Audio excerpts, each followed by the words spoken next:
Donald Trump strode forward with purse moving through the bustling crowd until he stopped beneath the dim glow of a street lamp. A woman huddled against the sidewalk, her tattered coat clung to her frail frame. Her cracked hands trembling as they clutched Ethel for warmth. In front of her, a worn cardboard sign bore a few hastily scrolled words: "Veteran in need, please help." The world around him. Faded holiday music, hurried footsteps, distant chatter. It was just him and her, his hand tightened inside his coat pocket, not out of pity, but because he couldn't just walk away. Have you ever seen a single act change a life forever? Stay with this story. It just might change the way you see the world.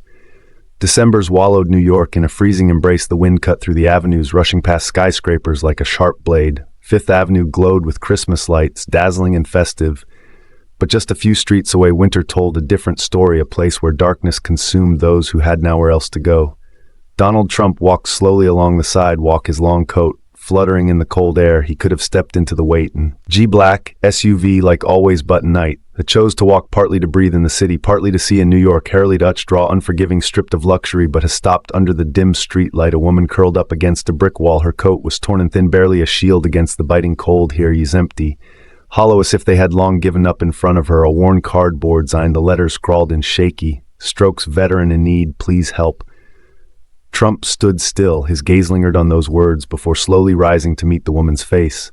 Time had deep line. Into her skin wrinkles, not of age but of struggle. Here eyes held more than just wariness. They carried the weight of something else's, something far more piercing, the pain of being forgotten. She sat there as motionless as a fallen leaf swept into the corner of Ash Street, abandoned in the midst of this dazzling city.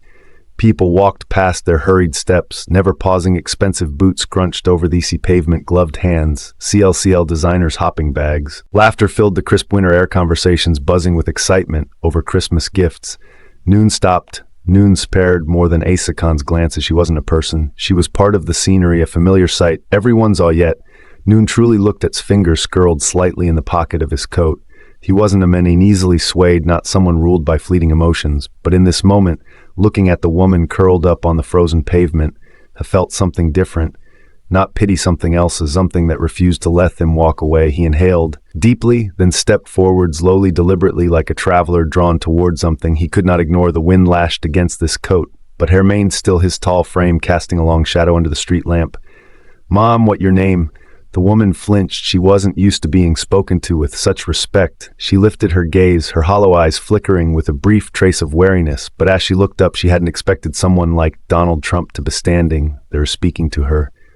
Rebecca Collins." Her voice was barely more than a whisper. "Trum." P. Java's light nod, his sharp gaze never wavering, his eyes piercing, yet devoid of judgment, stud her face. "You served in the military." A frigid winds wept through the streets, but Rebecca no longer felt it. That question, it struck like a blade, cutting deep into her memories. Old images long buried surged back like a tide, pulling her under. She nodded slowly, as if every movement carried weight. "Yes, you're 15 years. I was a sergeant. I stood on the battlefield, rifle in hand, shouting commands with pride.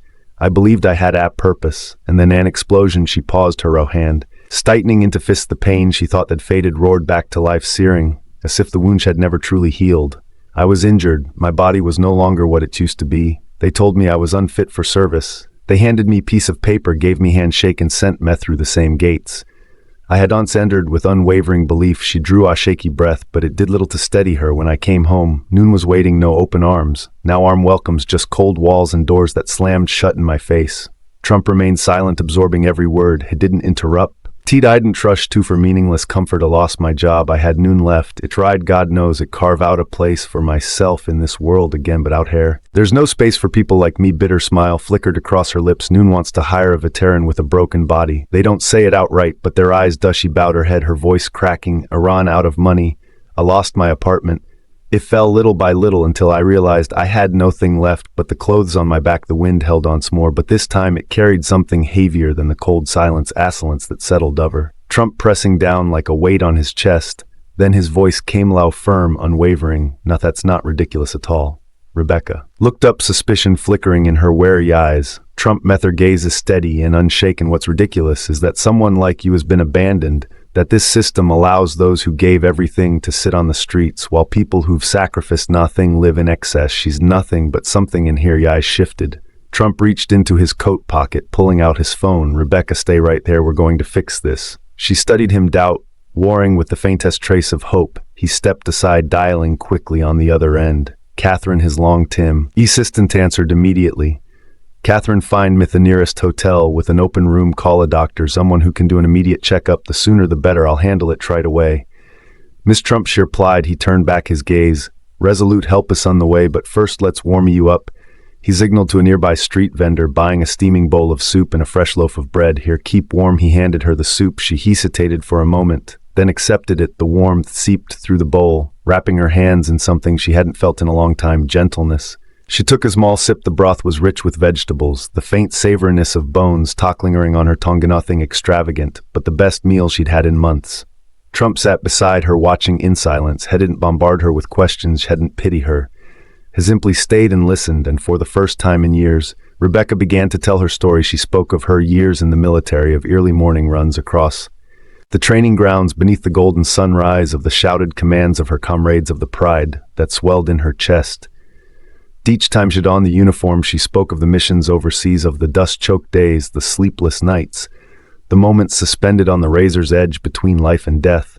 She spoke of the moment when everything fell apart, when the explosion tore through the air, when she found herself lying on the ground, blood seeping into her fatigues, pain ripping through her body like fire.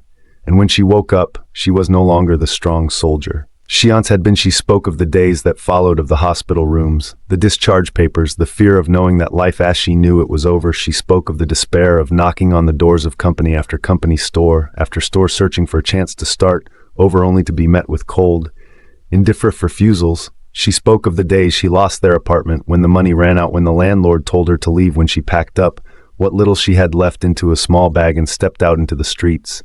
She spoke of her first night as a homeless woman, of the feel of being discarded, of curling up beneath an awning for shelter, off fitful broken sleep on the freezing concrete. She spoke. Trump listened in silence, never interrupting. People began to stop, drawn by the quiet gravity of the moment. A few curious glances, some discreetly raised phones capturing photos, but Trump didn't care. And neither did Rebecca. Outside, the wind in New York City remained brutally cold, but between them something was shifting, something unspoken, something warm. Two people sharing a moment of quiet significance. A few minutes later, the smooth Eurofane engine cut through the air as sleek black SUV rolled to a stop, the curb, its polished surface reflecting the dim glow of the city streetlights. Catherine had arranged everything swiftly and efficiently. A driver in a sharp suit stepped out wordlessly, opening the door. Trump helped Rebecca to her feet. With careful ease, this cares for you, he said. We're taking you somewhere safe. She hesitated, uncertainty flickering in her eyes. Why are you doing this? Miss Trump, her voice was barely above a whisper, not from the cold this time, but from something deeper. We don't even know each other. Trump met her gaze, his voice is steady, deliberate. Because someone should have helped you a long time ago. Her hand trembled as she placed it in his firm grip. A moment's pause. Then she stepped into the cart. The SUV glided away, a silent specter, moving through the restless city. Neon signs spilled streaks of gold, blue, and crimson across the smooth black surface of the vehicle, but inside, a heavy stillness filled the air, one carrying the weight of a life, suddenly veering in a new direction.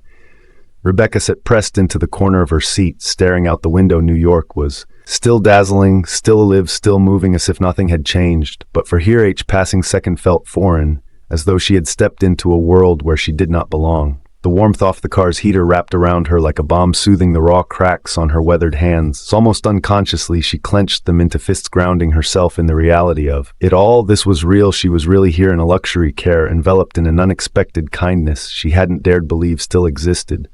Trump sat across from her, silent and composed. He knew what it was. Keto, but forgotten to be dismissed, and he knew she wouldn't accept help easily. He wasn't going to rush.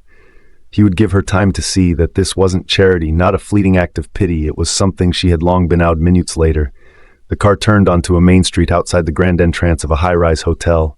Loomed ahead, its brilliant lights cascading down onto the sidewalk like a silver waterfall. Towering glass doors reflected the city skyline, while chandelier overhead glittered like scattered diamonds across the vast opulent lobby. The car slowed, the door opened, and at once a wave of warmth spilled into the cool night air, brushing against Rebecca like silk. She hesitated, her stoltered at the base of the entrance, the gleaming tiles beneath her feet reflected back an image, a woman worn thin by hardship, hollow-eyed and unsteady, dressed in tattered layers that did not belong in a place like this. She was a law on the otherwise perfect canvas of this grand hotel. Agent Lee, but firm hand rested on her back.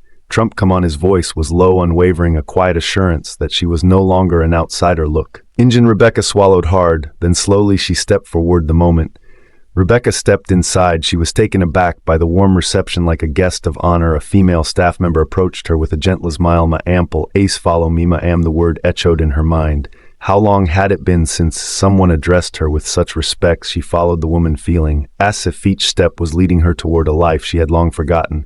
She was taken to the highest floor. When the doors swung open, she found herself standing before something that wasn't just a room. It was an oasis in the barren desert she had wandered for years. The walls were a soothing shade of cream, the bed layered with soft cloud-like blankets, the curtains weighing gently in the warm air from the heating system. Everything radiated a quiet glow, as if whispering to her, "You're safe now." Laid neatly on the bed was a fresh set of clothes, a thick navy blue sweater, warm fleece pants, and a pair of soft wool socks.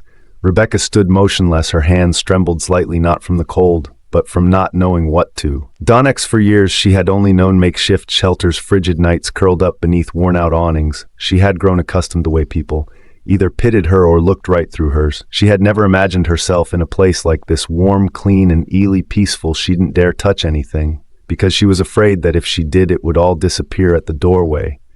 Trump stood watching, insolence. He understood there was no need for words. So only someone who had lost everything could truly grasp the weight of this moment, the feeling of standing before something you once thought was beyond reach has stepped forward. His deep voice is steady yet gentle. "You can take a shower and change before the doctor arrives." Rebecca snapped out of her thoughts. She turned to him, gratitude flickering in her eyes, yet still laced with doubt. She didn't believe in miracles, but right now one was unfolding in front of her. The warmth off the water cascaded over her, washing away years of cold exhaustion and wounds that time had refused to heal. When she stepped out of the bathroom, her hair was softer, her skin had a healthy flush, and her body was wrapped in clean, comfortable clothes. She barely recognized herself. No longer was she just a homeless woman, curled up against the merciless cold. No longer just a shadow lost in a sea of hurried strangers. She was a person, a real person. It wasn't long before a private doctor arrived. He examined Rebecca, made his assessments, and prescribed the necessary medications, offering careful advice on how to aid her recovery. In the corner of the room, Trump stood quietly, overseeing every detail, ensuring that nothing was overlooked. Meanwhile, Catherine had already reached out of Veterans United Support Services, a non-profit dedicated to helping homeless veterans reintegrate into society. Within an hour, our representative from the organization, a woman with a warm smile named Amanda, arrived to meet Rebecca. Amanda spoke softly as she took a seat beside her. "We help you find stable housing, job training, and everything you need to start fresh. You don't have to be alone anymore." Tears welled in Rebecca's eyes. She turned to Trump, who still stood quietly in the spacious room. "I truly don't know how to thank you, Miss Trump." Hess stepped closer, his gaze firm yet kind. "You don't need to thank me, Rebecca. This is something you should have had a long time ago." The night passed slowly in the vast room. The soft glow of the bedside lamp cast a golden warmth over everything, a stark contrast to the darkness and biting cold outside. Rebecca sat on the plush bed, feeling the gentle weight of the blankets wrap around her like an embrace. How long had it been since she had a real night's sleep? How long since she had last felt safe enough to close her eyes without fear? But night she couldn't sleep, not because of anxiety, not because she feared being woken by sirens or hurried footsteps of strangers, but because she still wasn't sure if this was real. She had lived in darkness for so long that now, standing in the light, she couldn't help but wonder, was this just a beautiful dream waiting to fade out the next morning? As the first rays of sunlight filtered through the curtains, Rebecca remained seated, her gaze fixed on the vast New York skyline. A new plan had been set in motion for her life. Veterans United quickly arranged temporary housing for her, while Trump personally ensured that his foundation covered her rent for a year. He also handed her a check to help with immediate expenses. As Trump prepared to leave, Rebecca spoke up, her voice steadier than before. "Miss Trump, you have changed my life in ways I can't even put into words. I am truly grateful." Trump smiled, his expression filled with quiet confidence. "You're going to do great things. Just promise me one thing: keep paying it forward whenever you can." Rebecca nodded, a newfound determination shining in her eyes. "I will promise." Outside the hotel, the city remained as loud and relentless as ever, but within Trump, a sense of peace had settled in just a matter of hours. A life had been transformed, and for Rebecca Collins, tomorrow had never looked brighter. The cold New York air still howled through the streets. But for Rebecca Collins, something had shifted. She wasn't just another invisible figure on the sidewalk anymore. She wasn't just another name lost in the system, another veteran left to battle the war after the war alone. One night, one decision, and suddenly her life had veered onto a different path. Donald Trump could have walked past their J. Us like everyone else, he could have ignored the sign, let the world keep spinning as Sid always shad, but he didn't. Instead, he stopped, he listened, and in doing so, he ignited something that could not be undone now.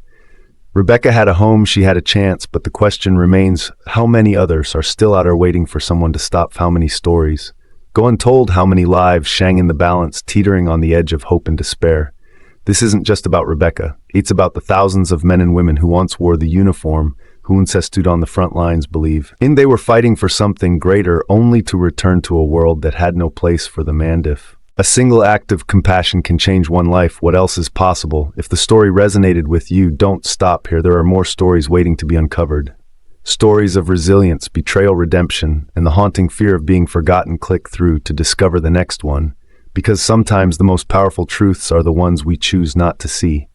Thank you for supporting the channel. Please like, share, and subscribe to receive the latest updates. The stories are collected from various sources and do not represent any individual or organization. They are shared with the intention of spreading human values in life and have been rewritten with the support of AI. If there are any mistakes, kindly overlook them with understanding. Wishing you all the best in life.